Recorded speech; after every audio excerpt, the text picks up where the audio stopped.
Good evening friends. आज आपके बीच एक नए टॉपिक के साथ उपस्थित है। आज का टॉपिक गवर्नर की शक्तियों को लेकर है। सुप्रीम कोर्ट के द्वारा रिसेंटली एक जजमेंट दिया गया है। पूर्व में तमिलनाडु केस में जो जजमेंट दिया गया था उसको जो है साइडलाइन किया गया है। वो सारा डिटेल्स हम लोग जो है अभी डिस्कस करेंगे। ये बीपीएससी के प्रीलिम्स, मेंस और इंटरव्यू तीनों में आपको जो है बहुत उपयोगी साबित होगा। काइंडली जो है आप इस वीडियो को जरूर शुरू से लास्ट तक देखिएगा। हम लोग इस टॉपिक को डिस्कशन करें उसके पहले जो इस टॉपिक का क्रक्स है वो 3 आर्टिकल का जो है उसको हम लोग डिस्कशन कर लेते हैं ताकि आपको जो आगे डिस्कशन करना है उसको आप आसानी से समझ सकते हैं। तो सबसे पहले डिस्कशन करते हैं हम लोग आर्टिकल जो है 200 के बारे में। आर्टिकल 200 के तहत राज्यपाल को वो शक्तियां जो प्राप्त है, अगर कोई बिल जो है लेजिस्लेटिव असेंबली यानी विधानसभा या किसी राज्य में विधान परिषद है तो उससे अगर पास होने के बाद जो राज्यपाल के पास स्वीकृति के लिए जो जाता है तो उस समय राज्यपाल के पास जो शक्तियां प्राप्त है उसके बारे में जो है इस आर्टिकल 200 यानी अनुच्छेद 200 में कही गई है। उस समय राज्यपाल के पास 3 तरीके का शक्ति प्राप्त होता है।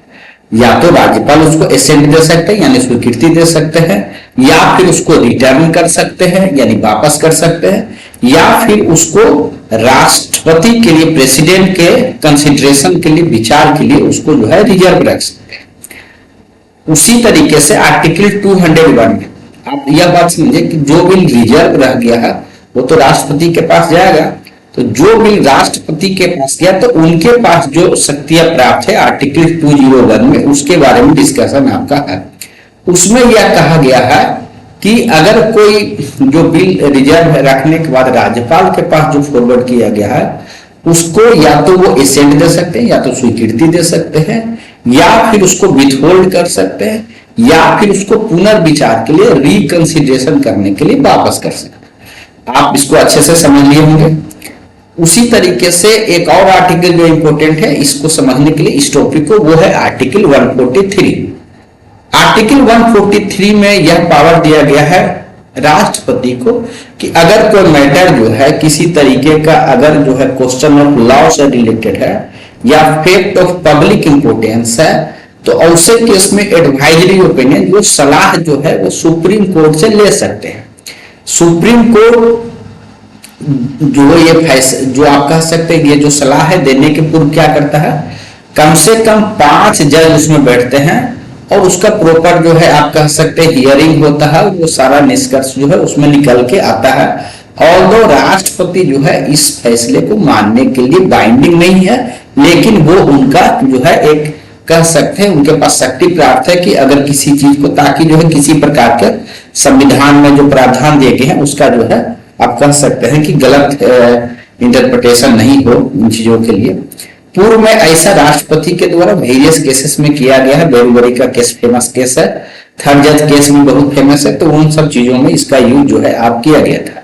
साथ ही आज का जो टॉपिक हम डिस्कशन करेंगे उसमें 2-3 चीज का ख्याल रखिएगा। ये टॉपिक आपको हमेशा उस तरीके का टॉपिक या डिस्कशन में यूज आएगा जब कभी भी इलेक्टेड वर्सेस नॉन इलेक्टेड की होगा। सपोज कि मुख्यमंत्री इलेक्टेड है, राज्यपाल इलेक्टेड है, तो क्या मुख्यमंत्री का पावर ज्यादा होना चाहिए या राज्यपाल के पास पावर ज्यादा होना चाहिए। उसी तरीके से फेडरलिज्म, क्या जो हमारा संघवाद है वो केंद्र के तरफ झुका होना चाहिए या राज्य के तरफ अधिक पावर झुका होना चाहिए। उसी तरीके से सेपरेशन ऑफ पावर, क्या न्यायपालिका को कार्यपालिका के शक्तियों में इंक्रोच करना चाहिए या कार्यपालिका को न्यायपालिका के शक्तियों में इंक्रोच करना चाहिए। या उस तरीके का टॉपिक में कि जो गवर्नर का नियुक्ति जो है किस प्रकार से होना चाहिए, क्या न्यूट्रल व्यक्ति का होना चाहिए या किसी पॉलिटिकल एफिलिएशन वाले का भी होना चाहिए। तो ये थीम के अराउंड किसी भी कॉम्पिटिटिव एग्जाम में आपको क्वेश्चन इधर ना उधर से आपको मिलेगा नहीं। तो जब जैसा आपके पास एग्जाम्स में क्वेश्चंस आएगा आप इनका करेंट के हिसाब से आप अपने तरीके से यूज कर सकते हैं एग्जाम्पल्स देने में, या अगर डायरेक्ट क्वेश्चन आता है तो उन चीजों में भी आप यूज जो है कर सकते हैं। तो अभी सुप्रीम कोर्ट के पास किस तरीके का जो है सवाल था, तो इसमें सवाल यह था कि क्या सुप्रीम जो राज्यपाल होते हैं अगर कोई बिल अगर एसेंट के लिए है तो क्या जो है उसको इंडिफिनिट डिले कर सकते हैं।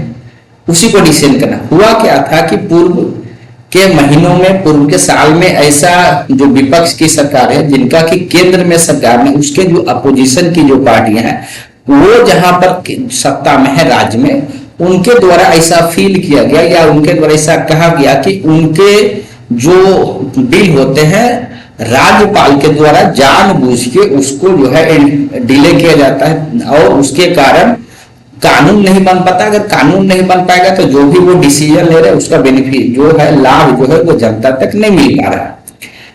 तो तमिलनाडु की सरकार ने, क्योंकि वहां बहुत सारे बिल पेंडिंग थे, उन्होंने सुप्रीम कोर्ट में जो है आप कह सकते हैं कि केस फाइल किया गया। तो एक सुप्रीम कोर्ट में एक केस फाइल हुआ जिसमें कि तमिलनाडु गवर्नमेंट वर्सेस जो है governor of Tamil Nadu and union government of India जो है उसको जो है पार्टी बनाया गया। दोनों के वर्सेस एक केस हुआ। उसमें सुप्रीम कोर्ट के दो जज का बेंच ने यह फैसला सुनाया कि यह जो इंडिफिनिट डिले है यह स्वीकार नहीं है और उनके द्वारा एक टाइमलाइन फिक्स किया गया कि 3 मंथ का जो है एक टाइमलाइन फिक्स कर दिया गया कि 3 महीने के अंदर राज्यपाल, राष्ट्रपति सबको जो है डिसीजन लेना पड़ेगा कि या तो बिल को स्वीकृति देना है, वापस करना है, या फिर राष्ट्रपति के लिए रिजर्व रखना, तो वो भी आपको फॉरवर्ड करना है। तो इस तरीके का टाइमलाइन जो है उसमें तमिलनाडु जो केस है उसमें जो है आपका किया गया। जब ये हुआ तो इसमें मीडिया में बहुत तरीके की चर्चा है और हम आपको बताया कि कार्यपालिका और न्यायपालिका की शक्तियों को लेकर चर्चा हुआ, इलेक्टेड वर्सेस नॉन इलेक्टेड का चर्चा हुआ, संघवाद को लेकर चर्चा हुआ और यह भी डिस्कशन हुआ कि क्या न्यायपालिका राष्ट्रपति और राज्यपाल के पावर को भी कम कर सकता है। तो जो आप ये मैटर ही बहुत सेंसिटिव तरीके से रहा और राष्ट्रपति के द्वारा जो है एक आप कह सकते हैं एडवाइजरी ओपिनियन जो है लिया गया सुप्रीम कोर्ट के द्वारा आर्टिकल 143 जो आपसे चर्चा किए उन शक्तियों का जो है प्रयोग करते हुए।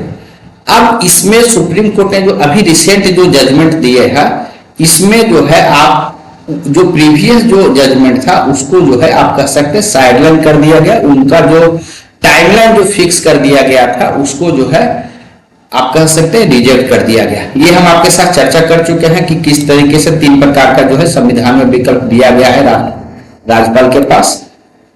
अब हम लोग यहां पर चर्चा करते हैं कि जो टाइमलाइन दिया गया था 3 मंथ का, तो क्या वो समय कम था, किन कारणों के कारण या किस लॉजिक के आधार पर, कौन सा आर्गुमेंट सुप्रीम कोर्ट के द्वारा दिया गया और प्रीवियस जो जजमेंट था उसको जो है दरकिनार किया गया, साइडलाइन किया गया।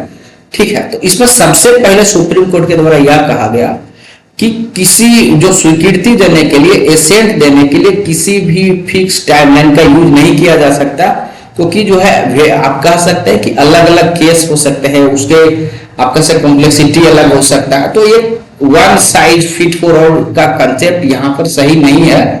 इसीलिए किसी भी प्रकार का रिजिड, दूसरा है कि अपना संविधान जो फ्लेक्सिबल है, आप बहुत इतना रिजिड नहीं कर सकते हैं कि एकदम 3 मंथ का फिक्स कर दे। ये सुप्रीम कोर्ट के द्वारा जो है आर्गुमेंट अपने जो जजमेंट है उसमें बताया गया। प्लस सुप्रीम कोर्ट के द्वारा यह भी कहा गया कि यह सेपरेशन ऑफ पावर का जो है वायलेशन है, यानी जो कार्यपालिका और न्यायपालिका के जो शक्तियां है उसके बीच का जो बंटवारा का जिस कंसेप्ट और संविधान है उसका भी वायलेशन है। तो आपके मन में यह आएगा तो क्या सुप्रीम कोर्ट में क्या कहा कि राज्यपाल अपने पास इंडेफिनिट समय तक इसको रखे रहेंगे, वो अच्छी बात है? नहीं। तो सुप्रीम कोर्ट में एक आप कह सकते हैं मिडिल पाथ यहां पर अपनाया गया और कहा गया कि रीजनेबल टाइम, यानी ऐसा ना हो कि वो इंडेफिनिट पीरियड कर रखे, लेकिन वो पीरियड जो है वो रीजनेबल पीरियड वर्ड जो है यूज किया गया सुप्रीम कोर्ट के द्वारा। टाइमलाइन जो 3 मंथ का था वो भी हटा दिया गया, या इंडेफिनिट था, पॉकेट बिटो टाइप का जो कंसेप्ट है उसको भी, और एक मिडवे आप कह सकते हैं मिडिल पाथ के रूप में रीजनेबल टाइम को जो है डिफाइन किया गया और उसके तहत जो है जो टाइमलाइन फिक्स किया गया था उसको रिजेक्ट किया गया। दूसरा एक कंसेप्ट था जो तमिलनाडु वाले जजमेंट में कहा गया था डीम्ड एसेंट का, यानी 3 मंथ के अंदर अगर फैसला दिया जाता है, नहीं अगर लिया जाता तो यह मान लिया जाएगा कि राज्यपाल का जो है वो स्वीकृति है, वो स्वीकृति दे या ना दे या मान लिया जाएगा अगर उस पर किसी प्रकार का फैसला नहीं लेते हैं। तो ये इसको भी जो है सुप्रीम कोर्ट के द्वारा जो है आप कह सकते हैं कि ये कहा, मतलब यह कहते हुए साइडलाइन किया गया, रिजेक्ट किया गया कि इस तरीके का कंसेप्ट जो है हमारे संविधान में नहीं है और ये अपने संविधान के लिए एलियन कंसेप्ट है और इसको जो है एक्सेप्ट नहीं किया जा सकता। अगर इस तरीके से तो कोर्ट जो है राज्यपाल का जो पावर है उसको जो है अपने अंदर जो है उसको ले आएगा, यानी उसके पावर को छीन सकता है। इसीलिए जो है इस तरीके का जो है आपका पावर, इस तरीके का चीज जो है एक्सेप्ट नहीं किया जा सकता। तो आप कह सकते हैं कि जो डीम्ड कंसेप्ट एसेंट का जो कंसेप्ट था उसको भी रिजेक्ट कर दिया गया है। ठीक है, अब उसके आगे जो चीजें कही गई है उसके बारे में हम लोग डिस्कशन करेंगे। उसमें ये कहा गया कि एब्सोल्यूट इम्यूनिटी भी नहीं माना, तो क्या यह मान लिया जाए कि न्यायपालिका जो है कि राज्यपाल कुछ भी करेंगे तो उस केस में क्या किसी भी प्रकार का डिसीजन नहीं लेंगे? ठीक है, तो इसमें यह कहा गया कि नहीं, ऐसा नहीं है कि अगर राज्यपाल के द्वारा आर्बिट्रेरी तरीके से डिसीजन लिया गया या मालाफाइड तरीके से डिसीजन लिया गया तब वहां पर जो सुप्रीम कोर्ट है वो जुडिशियल रिव्यू का यूज करते हुए इंटरवेंट करेगा, अन्यथा नहीं करेगा। ये बातें कही गई। साथ ही सुप्रीम कोर्ट के द्वारा यह भी कहा गया कि राज्यपाल को इसमें जो है यह रास्ता नहीं अपनाना चाहिए कि किसी बिल को लंबे समय तक रोके हुए है, या आप कह सकते हैं इवेसिव एक्शन नहीं लिया जाए कि आप किसी न किसी क्लाउज का यूज करते हुए आप डिले कर रहे हैं ताकि वो एक्ट नहीं बन पाए। तो यह जो है ना ये संघवाद को कमजोर करता है, फेडरलिज्म को कमजोर करता है। फेडरलिज्म क्या है? राज्य और केंद्र के शक्तियों का जो बंटवारा है उसी को फेडरलिज्म, उसी कंसेप्ट पर बना हुआ। यानी कि जो हमारा राज्य है ऐसे स्थिति में तो अगर राज्यपाल का जो पता है कि नियुक्ति के द्वारा किया जाता है तो ऐसे स्थिति में तो जो हमारा स्टेट है बहुत कमजोर हो जाएगा, तब तो सेंटर जो चाहेगा वही चीज हो जाएगा। तो ये हमारे फेडरलिज्म को कमजोर करता है। इसीलिए राज्यपाल को उससे बचना चाहिए, प्रोलॉन्ग्ड डिले नहीं करना चाहिए। लेकिन सुप्रीम कोर्ट जो है सेपरेशन ऑफ पावर का अब कह सकते हैं कि कंसेप्ट का हवाला देते हुए किसी प्रकार का फिक्स टाइमलाइन जो है उनके द्वारा आप कह सकते हैं कि फिक्स नहीं किया गया। तो ये अभी तक हम लोग चर्चा की। अब आगे देखते हैं कि और क्या क्या क्या कहा गया। हम लोग गवर्नर के बारे में पढ़ रहे हैं, हमेशा आप देखिएगा कि किसी के न्यूज में रहता है, चर्चा में रहता है। तो हम लोग गवर्नर कब से ये पद आपका कह सकते हैं इवॉल्व हुआ है, अब वर्तमान समय तक कौन कौन से चैलेंजेस आए हैं, थोड़ा सा उसको अगर आप ब्रीफ में देखिए तो समझ में ज्यादा अच्छे से आएगा। देखिए 1935 का एक जो गवर्नमेंट ऑफ इंडिया एक्ट में अगर आप देखिएगा तो वायसराय के एक एजेंट के रूप में जो है गवर्नर काम करते थे। उस समय उनको बहुत अधिक पावर दिया गया था। क्यों? क्योंकि उन्हीं को मेंटेन करना होता था लॉ एंड ऑर्डर। तो ऐसे समय में जरूरी था कि उनके पास जो है इमेंस पावर रहे, तभी वो कंट्रोल कर सकते हैं। तो इसलिए उनके पास गवर्नर के रूप में उनके पास एक्सटेंसिव पावर था। लेकिन जब अपना संविधान हुआ, जब संविधान सभा जब के बीच में डिस्कशन हुआ, कॉन्स्टिट्यूएंट असेंबली के बीच में डिस्कशन हुआ, तो वेरियस तरीके के वहां पर डिस्कशन किए गए कि क्या मुख्यमंत्री जिस तरीके से चुनाव होता है तो क्या किसी एक पक्ष का सुझाव था कि इनको भी जो है डायरेक्ट इलेक्टेड होना चाहिए, जनता से चुन के आना चाहिए। ठीक है, लेकिन फाइनली किसी का पक्ष था कि नहीं, अगर दोनों इलेक्टेड रहेगा तो फिर जो है आप कह सकते हैं कि दोनों की कोई जनता के दौरान रहेगा तो समन्वय नहीं बनेगा। तो इन सब के बीच जो है फाइनली जो डिसीजन लिया गया था, आपको पता है कि भीमराव अंबेडकर जो लीड कर रहे थे, तो उनके द्वारा ये कहा गया कि गवर्नर को एड एंड एडवाइस के आधार पर ही काम करना चाहिए, एक्सेप्ट अगर सरकार उस तरीके का कुछ केस आ जाता है, कुछ एक्सेप्शनल जो सर्टेन आप कह सकते हैं डिस्क्रिशनरी पावर दिए गए कि जनरली उनको एड एंड एडवाइस पे ही काम करना है और एक तरीके से वो डिग्निफाइड पर्सनल के रूप में काम करेंगे। और सर्टेन क्राइसिस की जब स्थिति हो और उस समय में जो है कुछ जो है उनको डिस्क्रिशनरी पावर दिए गए। जब 1949 में कॉन्स्टिट्यूएंट असेंबली का जो डिबेट्स हुआ उसमें अब हुआ क्या कि जब देश आजाद हुआ तो बहुत तरीके का आपको पता है कि राज्यपाल का नियुक्ति जो है केंद्र के द्वारा किया जाता है, और उस समय में बहुत राज्य के द्वारा इस तरीके का फील किया गया राष्ट्रपति शासन, यानी कि आर्टिकल 356 का यूज जो है आर्बिट्रेरी तरीके से किया जा रहा है। जैसे कि केरला में 1959 में लगाया गया, पंजाब में 1980 में लगाया गया। तो ऐसा हुआ कि केंद्र के द्वारा ऐसा कहा गया कि जो है राज्यपाल के प्रयोग करते हुए और जहां पर कि केंद्र का जो सरकार होता था, उनके अपोजिशन का जहां सरकार होता था, वहां पर गवर्नमेंट का यूज करके वहां का जो इलेक्टेड गवर्नमेंट है उसको डिस्टेबलाइज करने का किया गया काम और राष्ट्रपति शासन जो है लगाया गया।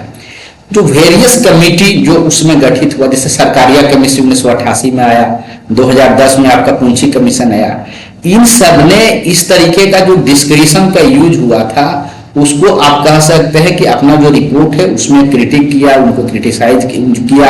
साथ ही सरकारिया कमीशन के द्वारा कुछ जो है सजेशन दिए गए, उनके द्वारा सजेशन दिया गया कि जो राज्यपाल का जो डिस्क्रिशन है वो बहुत रेयर केस में यूज किया जाना चाहिए और उनका जो नियुक्ति हुआ है उसमें जो है वो वहां के जो मुख्यमंत्री है उनकी भी सहमति जो है लिया जाना चाहिए। साथ ही जो है आपका कम से कम आप 5 साल का फिक्स टेन्योर दीजिए ताकि वो खुल के निर्णय जो है ले सकते हैं। ये सरकारिया कमीशन के द्वारा जो है रिकमेंडेशन किया गया, क्योंकि अगर हटाने की शक्ति अगर केंद्र के पास रहेगी तो जो उनके इच्छा पर नहीं चलेगा उनको हटा दिया जाएगा। तो ये सरकारिया कमीशन के द्वारा जो है कह सकते हैं इन कमियों के कारण जो है रिकमेंडेशन दिया गया। पूंछी कमीशन के द्वारा भी उसी सिमिलर लाइन पर जो है आपको जो है रिकमेंडेशन दिया गया कि जो एक वर्ड था आर्टिकल 356 में एट एनी टाइम उसको जो है रिमूव किया गया, ठीक है, रिमूव करने का जो है प्रस्ताव दिया गया, ठीक है। उसी तरीके से एक 2016 में जो है नबाम रबिया जजमेंट आता है, उसमें यह कहा गया कि गवर्नर का जो एक्शन होता है वो जुडिशियल रिव्यू के अंतर्गत आएगा अगर मॉडिफाइड, अगर उनका इरादा लगता है कि जो है मॉडिफाइड तरीके से लिया गया तो वो उस तरीके का जजमेंट दिया गया। 2025 का जो अप्रैल में जजमेंट हुआ, इसके बारे में आपको हम डिटेल से चर्चा की कि 3 मंथ का टाइमलाइन दिया गया था और वर्तमान में जो जजमेंट जो प्रेजेंट रूलिंग है उसके बारे में आपके साथ डिटेल से चर्चा कर चुके हैं। तो बस यही आपका हिंदी वाला स्लाइड में भी सिमिलर चीजें हैं। अब हम लोग देखते हैं कि उनसे हुआ क्या। आप ये जो जजमेंट हुआ इससे आपका किस प्रकार का फायदा हुआ, किस तरीके का नुकसान हुआ, ये भी हम लोग देखें। अगर हम लोग थोड़ा सा पॉजिटिव चर्चा करें, सकारात्मक अगर उसके बारे में बात करें तो सबसे फर्स्ट क्या हुआ कि जो है पॉकेट वीटो का कल्चर, यानी कि क्योंकि अब यहाँ पर क्या कर दिया गया कि रीजनेबल टाइम दे दिया गया, ऐसा नहीं कि इंडेफिनिट नहीं दिया गया है, तो ये इसके पॉजिटिव पॉइंट्स में आएगा। उसी तरीके से फॉर्मेशन ऑफ लेजिस्लेटिव असेंबली की अगर बात करें तो उसमें यह है कि क्योंकि जो लेजिस्लेटिव असेंबली है वो एक इलेक्टेड बॉडी है और वो प्रिवेल किया जो है नॉन इलेक्टेड बॉडी पे, तो आप कह सकते हैं कि जो हमारा डेमोक्रेटिक सिस्टम है, जो लोकतांत्रिक सिस्टम है, इसमें जनता के द्वारा जो चुनी हुई सरकार है उनकी बातें प्रभावी रूप से तभी रहेगा जब लेजिस्लेटिव असेंबली जो है प्रभावी रहे। अगर राज्यपाल करेंगे तो वो इलेक्टेड नहीं होते हैं, जनता के द्वारा डायरेक्टली इलेक्टेड नहीं होते हैं। तो ये चीज जो है प्रिवेल किया, तो ये आप पॉजिटिव में कह सकते हैं। साथ ही कोऑपरेटिव फेडरलिज्म भी आप कह सकते हैं कि जो है उसको आप कह सकते हैं स्ट्रेंथन हुआ, यानी केंद्र और राज्य का बीच का जो संबंध है, ठीक है, यानी दोनों को ये चीज कहा गया कि आप रीजनेबल टाइम रखिए, यानी जो है ताकि एक बीच का, जैसे आपको डिस्कशन किए कि वो मिडिल पाथ रखा गया है ताकि केंद्र भी, क्योंकि अगर केंद्र के इशारे पर भी अगर राज्यपाल काम करते तो इंडेफिनिट डिले नहीं करें और रीजनेबल टाइम के तहत करें ताकि राज्य भी जो कानून बनाया बिल पेश करे उस समय से जो है वो कानून बन सके। तो यानी आप कह सकते हैं केंद्र और राज्य को जो है एक दूसरे से कॉन्फ्लिक्ट नहीं करना है, एक सहायता के तरीके से कोऑपरेटिव जो फेडरलिज्म का जो कंसेप्ट है उस कंसेप्ट को मजबूत किया गया। एक पॉजिटिव ये भी है कि कॉन्स्टिट्यूशनल जो है आपको क्लैरिटी रहेगा कि एक रीजनेबल टाइम जो है सुप्रीम कोर्ट के द्वारा जो है दिया गया है। ये सारी चीजें जो है आपका संवैधानिक स्पष्टता, सहकारी सहभाग और विधायी सर्वोच्चता की पुष्टि, ये सब हम लोग का पॉजिटिविटी में है। अगर हम लोग निगेटिव की बात करें, निगेटिव की अगर हम लोग बात करेंगे तो उसमें क्या देख सकते हैं, आप खुद फील कर सकते हो कि रीजनेबल जो टाइमिंग है ये थोड़ा सा आप इस वर्ड में आपको लगेगा ऐसा कि जैसे वेग है, इसमें कोई किसी भी तरीके का संख्यात्मक चीजें चर्चा नहीं किया गया, यानी क्वांटिटेटिव क्राइटेरिया नहीं डिस्कशन किया गया है। तो इसका आप इंटरप्रिटेशन अलग अलग जो है हो सकता है और ऐसा हो सकता है कि डिले हो, कोई 90 दिन से ऊपर बिल रह जाए, कोई 120 दिन भी रह जाए। तो आप कह सकते हैं कि अगर जब इस तरीके का होगा तो राज्य सरकार क्या करेगी, फिर सुप्रीम कोर्ट में जाना पड़ेगा, फिर जो है लिटिगेशन बढ़ेगा, फिर लिटिगेशन का कॉस्ट बढ़ेगा, समय का वेस्टेज होगा। तो ये आप इसके निगेटिव पॉइंट में रख सकते हैं कि ऑल्दो रीजनेबल टाइम तो रखा गया लेकिन क्वांटिफाई नहीं किया गया, कि ऑब्जेक्टिफाई नहीं किया गया, ये उसके निगेटिव में जाएगा। दूसरा ये कहा गया कि जो राज्य का जो ऑटोनॉमी है जो है वो उसको वीक किया गया। जैसे डीम्ड एसेंट में क्या था कि अगर 3 महीने के अंदर फैसला लेना है तो अगर ले लिया जाता तब तो राज्य मजबूत था, क्योंकि जो भी किया जाता दोबारा वापस आता तो फिर अपना लेजिस्लेटिव असेंबली उसको पेश करता और फिर फैसला लेना था। लेकिन क्योंकि डीम्ड एसेंट के कंसेप्ट को जो है हटा दिया गया, तो आप कह सकते हैं कि ऐसे समय में जो है स्टेट का जो ऑटोनॉमी है, स्वतंत्रता जो है, या आप कह सकते हैं कि वो कमजोर हुआ है। और जो एक पॉलिटिकल टेंशन है, अगर केंद्र में सरकार किसी पार्टी का है, राज्य में किसी पार्टी का है, तो जो पॉलिटिकल टेंशन है वो कम ना होके हो सकता है कि और बढ़ जाए। ठीक है, तो ये जो इसका पर्पस क्या था कि कोऑपरेटिव फेडरलिज्म हो, लेकिन हो सकता है कि उस तरीके का जो टेंशन जो है वो बना रह जाए। जो ये मैटर होता है वो सारा पॉलिटिसाइजेशन का जो भी मैटर हो सकता है, इसका कंप्लीट सॉल्यूशन इस जजमेंट से नहीं मिल पाया। ये आप इसके निगेटिव पॉइंट में दे सकते हैं कि जो पॉलिटिकली मोटिवेटेड जो अपॉइंटमेंट होता है उसके बारे में भी कोई डिसीजन नहीं लेगा, कि यह निर्णय नहीं लेगा कि राज्यपाल का चयन कैसे होगा और किस तरीके से होगा, ताकि एक न्यूट्रल बॉडी या न्यूट्रल पर्सन यहाँ पर जो है इलेक्ट हो, ये भी नहीं। दूसरा एक निगेटिव दे सकते हैं कि लिटिगेशन का जो है बर्डन आपका बढ़ सकता है। तो ये सारी चीजें अब कहीं भी लिखने का काम आए या इंटरव्यू में काम आए तो आप इन सारी चीजों को बता सकते हैं। ठीक है,